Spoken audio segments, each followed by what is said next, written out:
All right, good afternoon, and welcome to the 11th presentation in the Spring 2024 Sustainability Research and Practice Seminar. My name is Brad Flam. I'm the Director of the Office of Sustainability, and we are proud to co-sponsor this series of presentations with our colleagues in the Office for Research and Sponsored Programs and the Sustainability Council's Scholarly and Creative Activities Committee. It's hard to believe we're nearing the end of the semester and the end of this series. We do have one more presentation this semester by a student, Madeline Mulcahy. Please join us next week at this same day and time. We'll be back in 255A and B Psych Student Union to close out this semester's presentations. If you have not received a souvenir copy of the program, I'm going to present this one to our speaker today. Thank you very much. Thank you. We have a few more copies here at the front of the room for those of you who are here in person, and you can always find it for those of you online on the Office of Sustainability's homepage. But now, without further ado, please join me in welcoming Dr. Stefanie Schwalm. Thank you. Thank you, Brad. Thank you everyone here and online for joining us today. I am the Associate Provost for, no, it's fine. Yes, come on in. One more joining us. I'm the Associate Provost for Accreditation, Assessment, and Planning here. I've been in the Provost office and at Westchester for, it's going on 5 years this year. Can't believe it's flown. So one of the main items, I started once I got here was around Middle States accreditation and working with that. So I might have met you through that process. But one area that really at the university we didn't have a centralized place for was strategic planning. So I added that to my role over the last few years. And of course, going into this planning cycle, it's important to have some sort of organization around the process. So I'm going to share today a little bit about our process around strategic planning and specifically how we engage with Sustainability Council, and we got sustainability woven throughout that plan. So give me a second here and I will share screen, and hopefully we don't have any hiccups with our technology. Up here. Okay, perfect. That's only me there. So again, welcome today. Everyone found us. We're in SCCC. Over in Sykes I will put a plug in for Research Day. There is, after this session at 1 o'clock, the College of Science and Math, I believe, some presentations starting at 1. So if you can run over or get over there after this is done. So our previous, let me just need to move you guys up. All right, there we go. Our previous strategic plan that you might be familiar with was Pathways to Student Success. That plan was underway starting in around 2019 when I came to campus. Really focused on community engagement, personal professional development, diversity inclusion, sustainability, and learning. This plan was set to end, but COVID happened. We extended that plan one more year to really, because a lot of the initiatives, we couldn't do things in person. We couldn't host these events for students. So that plan carried on for another year. But out of those, there was roughly 105 initiatives because there were some changes around within the planning cycle, which is normal. But there was only about 10 that were still needed to be addressed. Most of the areas were around advising, which is included in our current plan, and other things might have been abandoned due to COVID. There was no way we could we could finish off some of those initiatives. So again, carrying over into the new plan around community engagement, DEI, there was several initiatives around that as well that, again, were carried over. So we were wrapping up this plan I led a session with cabinet, president's cabinet. So that's along with the president and all the vice presidents of the university to take a look, okay, what is our next step in this process? So apologize, there we go. After that planning session, there was a lot of great work that happened through Pathways to Student Success that we wanted to really carry on and bring to the next level. So we talked about building on this momentum. Okay, we're really going forward with these initiatives. So how else can we kind of push forward? So we came up with reimagining student success, building on WCU's momentum. Within that, then 3 priorities were pulled: enhancing student learning, advancing DEI, fostering and sustaining community. Again, they look similar to the last, but you don't see that standout sustainability goal, which was apparent at first that sustainability wasn't there. So how were we going to ensure that it was living within these 3 overarching goals? So that's where Sustainability Council really reached out and wanted to make sure that these goals were inclusive of sustainability. Shouldn't it be still a standalone priority? Well, we saw it lives within all of these items. And there's also other equity lives within all of these items as well. We have DEI, but equity as well lives in these other areas as well. So how do we really ensure that we're kind of weaving them in? So that's what I'll talk about today with these different priorities. So we had pathways, and on the yellow here, again, you see the 5 overarching goals we had with pathways of student success. So where does that carry over with reimagining? Learning is really found in all of them, but we have enhancing student learning. Where's community engagement? We have areas around community and fostering sustaining community. DEI is an advancing DEI, really pushing that forward. And then personal professional development. We have some of those items within fostering sustaining community again, but then the sustainability is landing into all these items.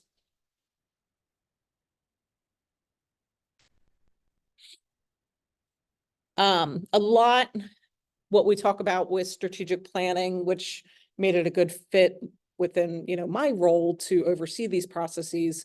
We need to make sure we're doing this in line with our Middle States accreditation as well.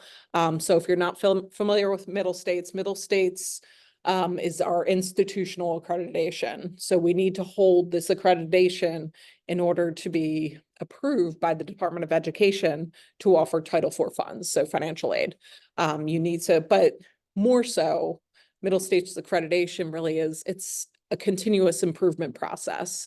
So we try to meet these standards to continuously improve, grow as an institution. So it's an intense self-study once we come up with that. So strategic planning is really looking at yourself internally and what you want to goal plan around, but the Middle States processes as well. So we'd like to see this alignment. So the strategic plan, currently we're in year 1. This was the launch of the plan. Next year will be year 2, and I'll talk more about the length of it. We'll be planning our next plan, 25-26, right in time for Middle States Self-Study Institute to start. So that next plan that comes from this will be in perfect alignment with our planning for the next Middle States self-study. So we can use what we learn with this current plan that we're talking about to our next plan and our next self-study. So with this, the design of this process, we really took the approach. The prior plan, we had vice presidents, president's cabinet lead the groups. We know vice presidents' time are limited, that, sometimes can be hard when you're trying to lead a work group. So we put them as cabinet liaisons. So each work group was built with 2 cabinet liaisons that they could work with. So you see here learning, DEI and community, and the liaisons there. And then we set up the strategic planning tri-chairs around these three goals, with a faculty member, we say senior level administrator, and then another manager or staff member as well, to have that kind of good mix of input across the groups. So when we're thinking about how from the beginning, we were really thinking of some of the factors of sustainability in mind, this is the analysis we walk the work groups through. It's called a STEEP analysis. So whenever you're going into a strategic plan, you want to do some sort of environmental scan. You want to see what's going on out there. You know, how are you going to build your goals? What are the things that are going to impact us? So the STEEP analysis really looks at those internal and external factors. So we're looking at it as things that are external to higher ed and things that are internal to higher education in terms of all of these items within the STEEP. So social, technology, economic, environmental, and political. So each group performed this STEEP analysis in terms of their goal. So the DEI group took a look at all of these different items in terms of DEI, in terms of learning, in terms of fostering sustaining community. So some of the results then specifically that came out of the environmental factor, climate crisis was coming, and that's coming out from all of these different groups. Optimizing space on campus, they talked a lot about. So preserve green space, but also how do we optimize what we have, the buildings we have, how can we use them most effectively? And transportation as well came up several times around that.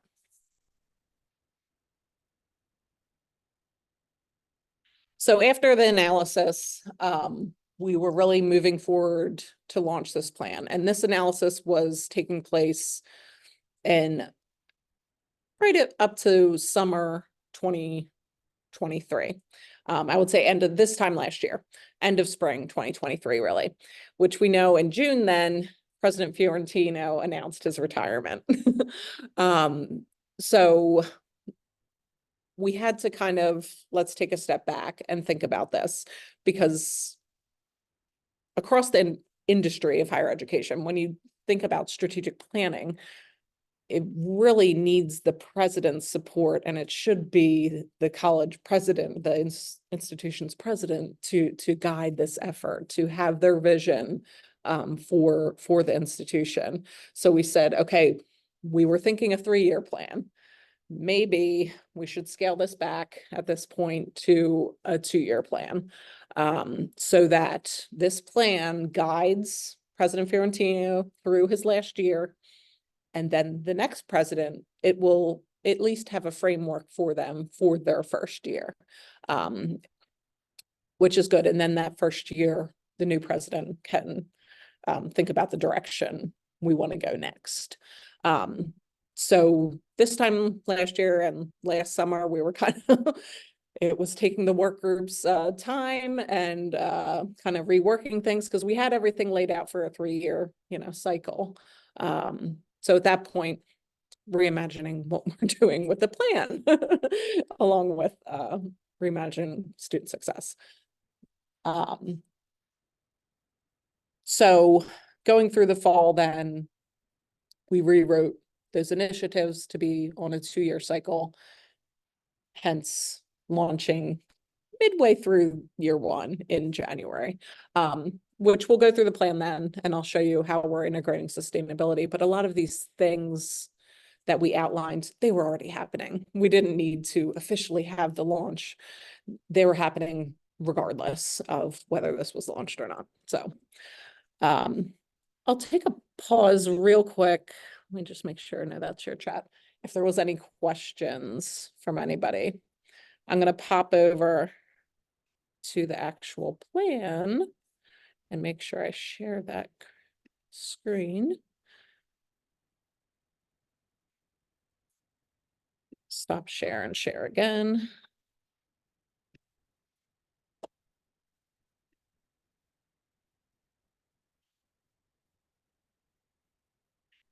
Any questions? All right. I don't think I see anything on the chat. All right.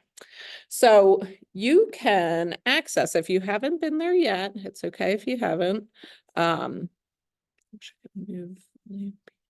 we go. Easiest going to the president, you can type in strategic plan to the search bar or going to the president's page and then you'll see the strategic plan listed there. But this is where you'll find our strategic plan. We have an overview of our process. This is a lot of what I just talked about today. And then links into each of the goals. Of course, the plan is always based on your institution's mission statement. We have our mission statement here. But we can download the PDF. And that's what I kind of want to show you. I didn't bring printout copies because I didn't want to waste the paper. But sometimes it is a little tricky if to print. You can print it out just normal, but if you would like a nice kind of trifold printout version, let me know and I can print it out for you and send it to you. I'm not mass producing them. I think it looks best online and part of the sustainability factor in it. So again, this is that overview that again talked about today, and then that was on the webpage, mission statement, foundational elements. But those foundational elements are where we're talking about how sustainability and equity and learning are really infused within the entire plan. So each work group really examined those outcomes and initiatives through these lenses. So in the plan, we came up with some way to identify these different areas. So you can see where sustainability is called out in each of the goals. So the one tool that really, and I think I saw Liza online, with having Sustainability Council engaged in the process, bring the United Nations Sustainability Development Goals that each of the groups kind of looked at as well. And looking at different initiatives around that area. We talk about the Brandywine project, of course, here in Initiative 3, and probably the online sustainability literacy. And then the last as well, here, called out for learning. We see all of our work group members. Again, with the Moonshot initiative, there are different areas around sustainability. And that, we talked a lot about this. How do we, prepare the students to thrive beyond their time at WCU? So goals in this area as well.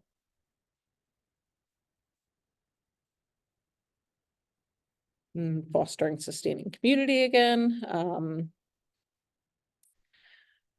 Create inclusive, sustainable university environments that meet the needs of our students and the future members of the community. This is around, we talked about that physical space equity on campus. So really looking at, okay, do we have the right spaces for the right people, the right groups, the right uses? So how do we kind of start to do that?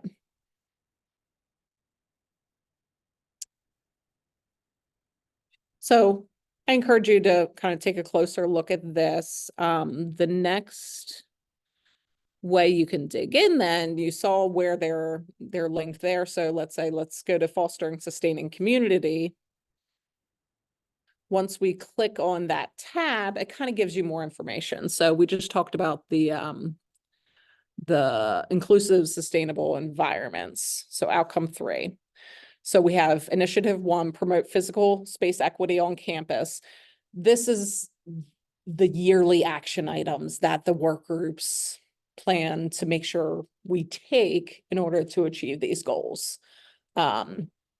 So this is where we'll be kind of measuring our progress. We're going to look at these initiatives, and then 2 times a year, we have the work groups report out on progress. Okay, what did you do? You said you're going to perform an audit of physical spaces throughout campus. Did that happen? Was it successful? So we'll continue to monitor that progress through the 2 years, as we did prior. So this is another way you can go on the website and find more information. This gets into more detail than you'll see in the plan.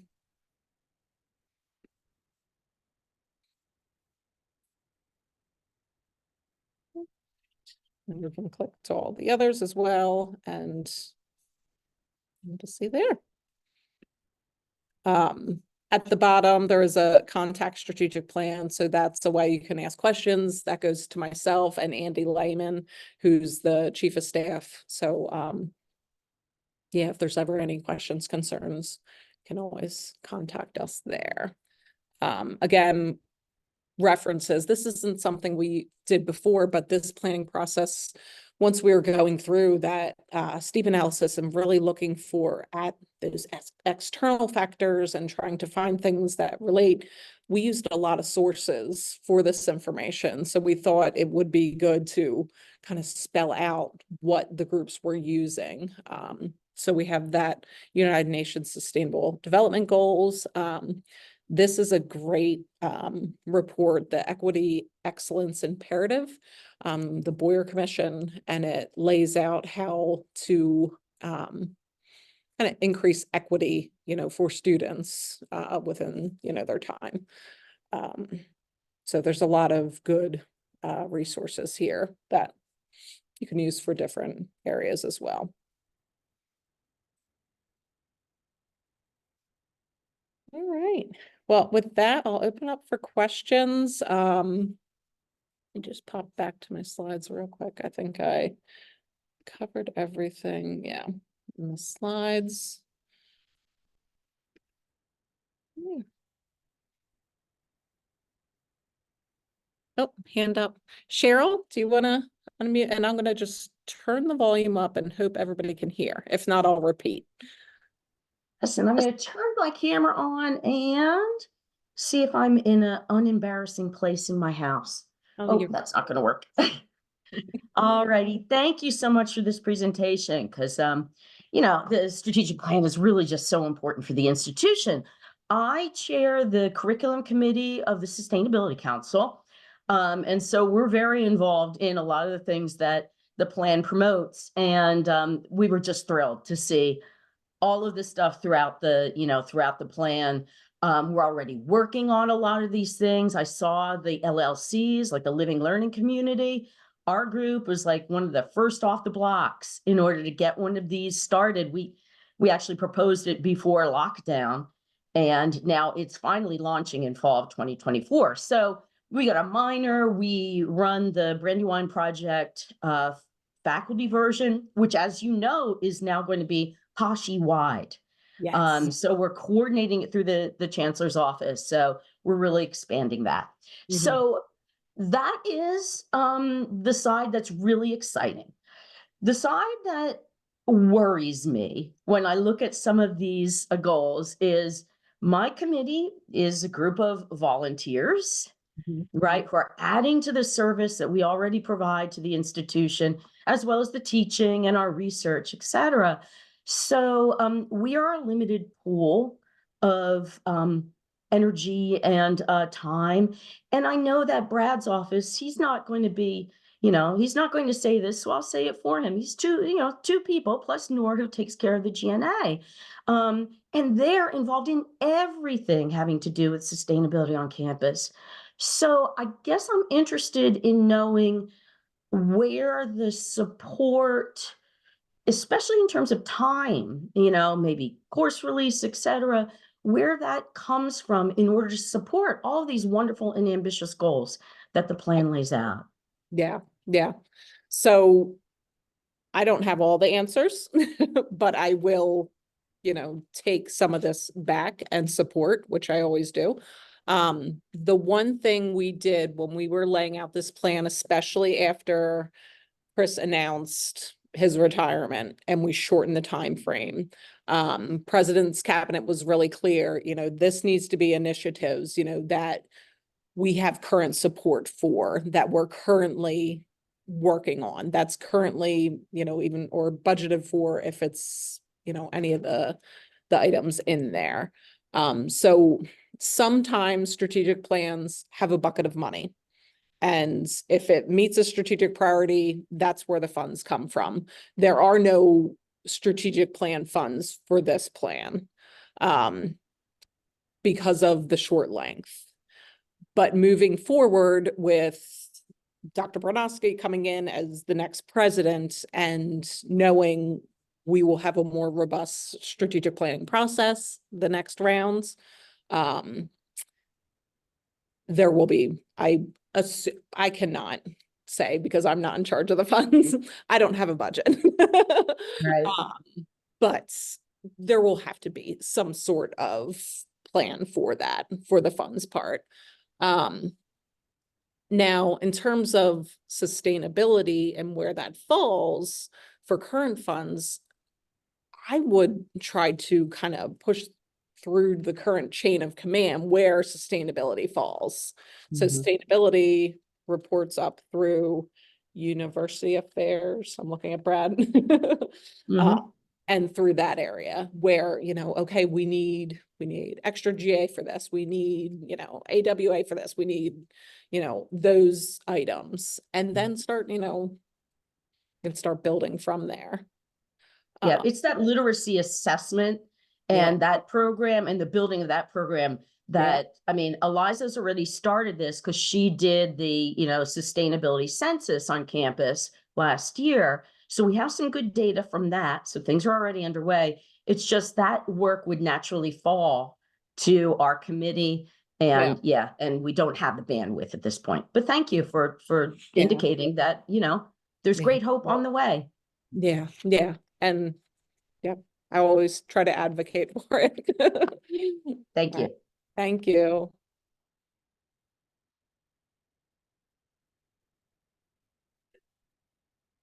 Do you have a question, Eliza? I just wanted to comment too that I think that the end result here is a really positive one in terms of how sustainability was thread through the entire strategic plan. And so we appreciate the opportunity to contribute in a meaningful way to the strategic plan, and knowing that it is a short time frame plan, that we would absolutely love to be thought of as a, in the front side of things, to be included in the next iteration of the plan, to continue a lot of this work in a meaningful way, and then hopefully be able to attach some resources to grow this work that we are doing, because I think that, everyone who's here is selected into believing and knowing that sustainability is inherently important to society, but also our campus operations. And so we're very pleased with how the plan has come about, and we're pleased with what the contributions of sustainability have been to the plan and your receptiveness to that inclusion. And so just really thank you. And we're also looking forward to working through this strategic plan to accomplish as much as we can, knowing that the resources aren't quite there, but that hope, in time, we would like to, be able to match the level of action with the resources as well. Definitely. And I do know, through Laurie's first year, there's going to be a lot of listening sessions. So I encourage, you to attend these presidential, as she's leading into her first year in presidency, attend whatever listening sessions there is, opportunities to put the plugs in for sustainability, because those will be good, information gathering sessions. But continue to advocate, through, like I said, where, the chain of command that sustainability falls in line with, to, hey, we need to build, X, Y, and Z, which it's hard right now, it's hard for everybody. So, I feel your pain.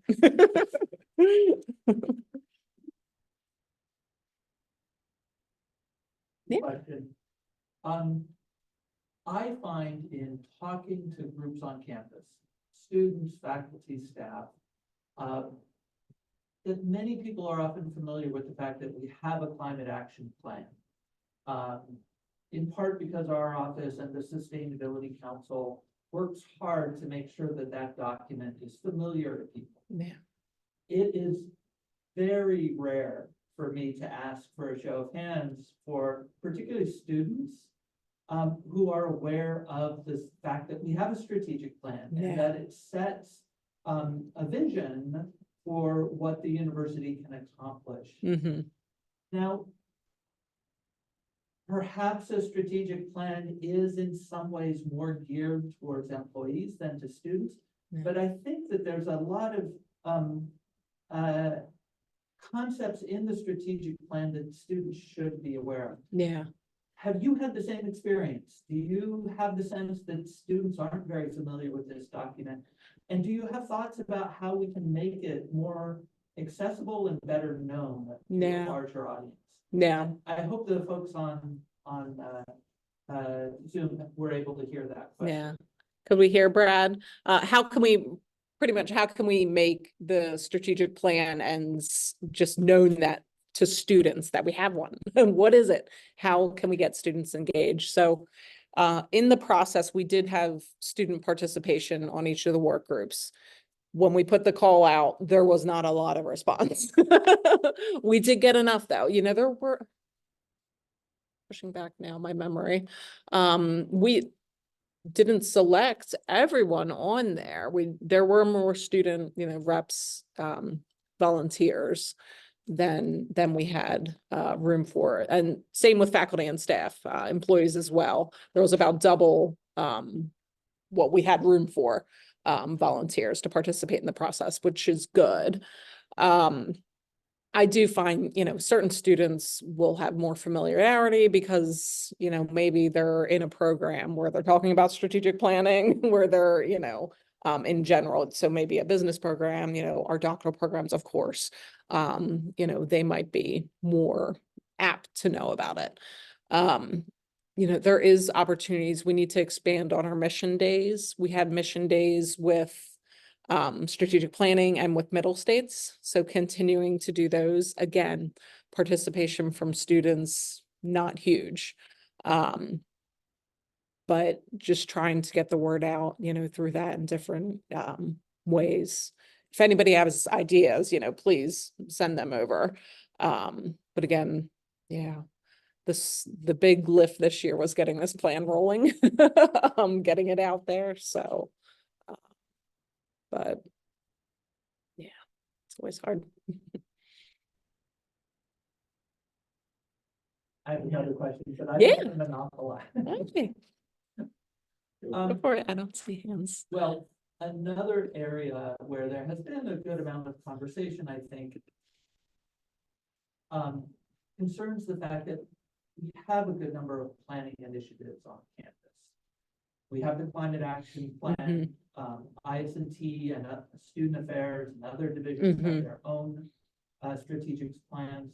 We have a landscape master plan that was published in 2017. And now there's a campus facilities master plan process. yes. And I think it's common to acknowledge that there should be some coordination and support given of each planning process to other initiatives that have happened. I'm wondering, what is your sense of how well we have accomplished that?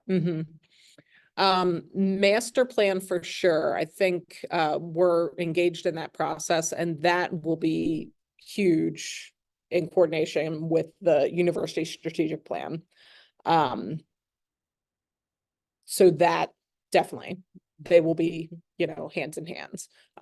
If there are, initiatives that we need to push forward, and the master planning process is a little different. You have somebody come in to really tell you, okay, well, this is what we see from a facilities perspective, what you need. And we know we're out of space. Like there's nowhere to build. So it's more this time, I think it's going to be more about the restoration of our spaces, which is good. Let's do with what we have and let's fix things. But those will definitely be together in our next strategic planning process. In terms of other strategic plans, you know, IS&T, student affairs, they should roll up to the institution strategic plan. And I do know the previous plan they did. Student affairs really worked to align those goals. Since this, and these goals aren't different really from our last plan. They're still, you know, at the heart of the matter, they're still the overarching goals. But for our next plan, that's going to be, you know, key, because as student affairs is a new vice president is stepping in, they will want their own direction. It will have to map to the university strategic plan. There are a lot of other you know, that might be called a strategic plan, but this is the institution's strategic direction. So that's where, you know, things should be aligned. Sometimes we get mixed with assessment plans. You know, these are my goals for my office, and these are, you know, what we're achieving for the year. Even at that level, like an assessment plan, you should be looking at the university goals to kind of build up to, so everything can kind of map. In terms of how well we've done, you know, IS&T, I know they looked at our previous plan to really drive that. You know, there's always room, for improvement, of course. Hopefully we can, you know, work on that alignment with the next plan coming out. Because there's whole other process as well, program review. So we have our academic program review that a lot, you know, are involved in. PASHE approved a new policy around that last week, and how they want to see other programs that support the student experience doing program review, which I see that as an opportunity as well, that we can tie in our strategic plan. So there's always room for growth, and all of these things kind of falling under my purview now kind of helps where I can get that alignment together. So we'll keep trucking along and get a GA to help out. Did that answer? Yeah. Yeah, I think it's always a challenge. Yeah. Because a lot of the plans I cited predate this particular Yeah. strategic plan we have. Yeah. They often align with the pathways to student success plan Yes. fairly directly, but they already existed when we started preparing this one. Yeah. So it's a, And if you're on different cycles, that's the hard part. So, you know, IS&T might be on a 5-year cycle, whereas, you know, this plan now is 2 years, and we're going to, and that does change. You need to be nimble in higher education. You know, we didn't think a pandemic would, you know, totally upend how we do things. If we were tied into a 10-year strategic plan, we'll be less nimble to, you know, work with our direction. So, you never want a really long strategic plan. So you want to be able to change with what's happening.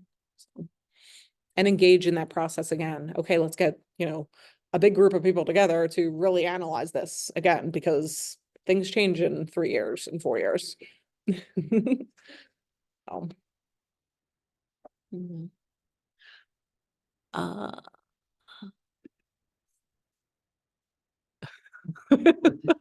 Sorry, you have to deal with program review. It used to be a manageable process, but has ballooned over the last decade into something outrageous.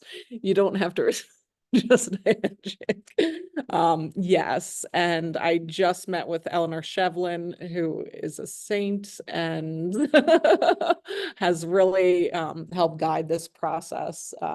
So I'm working closely with her to kind of put this all under, you know, the Provost office umbrella. So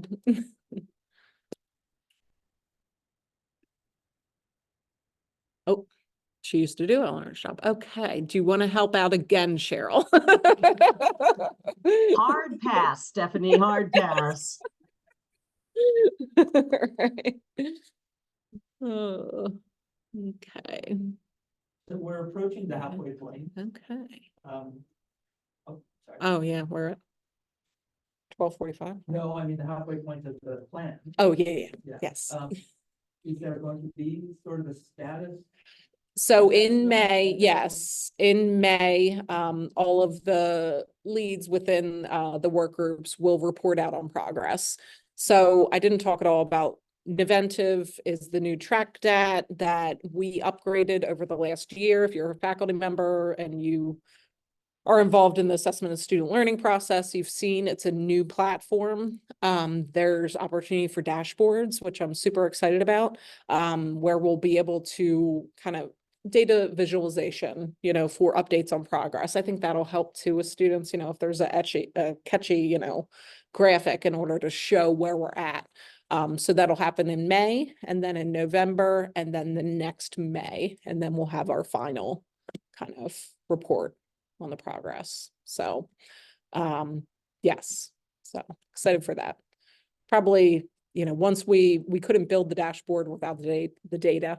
So after May, I'll have some of the data that then I can work with our team at Naventive to build something. So hopefully this summer they'll have something cool.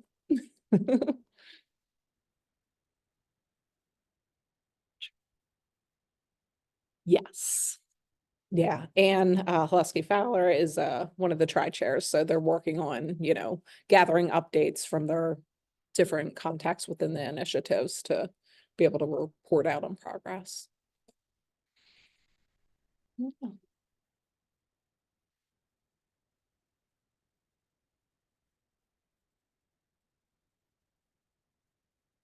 So, We're approaching the time that we pause because at 12:50, we always want to give either folks online or here in person a chance to get to another class if they have Yep. one. But we do have time for one or two more questions. Well, very cool. Yeah. I have one more big picture question. Go for it. Governor Shapiro recently made a pretty big proposal. Yes. For how ASHE could look in the coming years. I'm wondering, do you foresee that will have a big impact on the way we think about strategic planning in the future? So hopefully, we will have some information before we go into our next planning cycle. Because his blueprint is pretty, kind of pushing forward. No, I want, the report from these work groups that are deciding this shortly. So hopefully we will have some information to help guide and we'll say, okay, what do we need to do? The good thing, like I talked with Josh Ald, we're already set up to accept, credits from the community colleges. We're in a better place, I think, in terms of that portion of it. But in terms of system, that's, if it's a new system, it's new funding. So forget anything I say about funding, who knows what will, change in terms of that. That's my biggest thing, do we have to make, or maybe, that helps us, maybe, hopefully, my take on it, and this is just my opinion, what is the reason for this? Everything always boils down to money. So there has to be some reason, in order to consolidate everyone. So if it is cost savings and we can, work in more, support for Westchester, great, then we can push forward some new initiatives, but that'll definitely be part of that. We're gonna do that environmental scan again. What's going on in the outside environment, but that might be our internal environment as well. So yeah, that'll be huge. My ears to the ground. And we have, Laurie, Chris, Jeff are all on these work groups. So we're going to know what's going on. Well, yeah. Great. Well, thank you very much. Thank you, everyone. Thank you all online. All right. Thanks, everybody, for joining us today. And as I said at the start, one more session next week. Please join us for Madeline Mulcahy talking about some research she's done with Professor Hooley, looking at the Native American grave repatriation. Wonderful. Great. Thank you.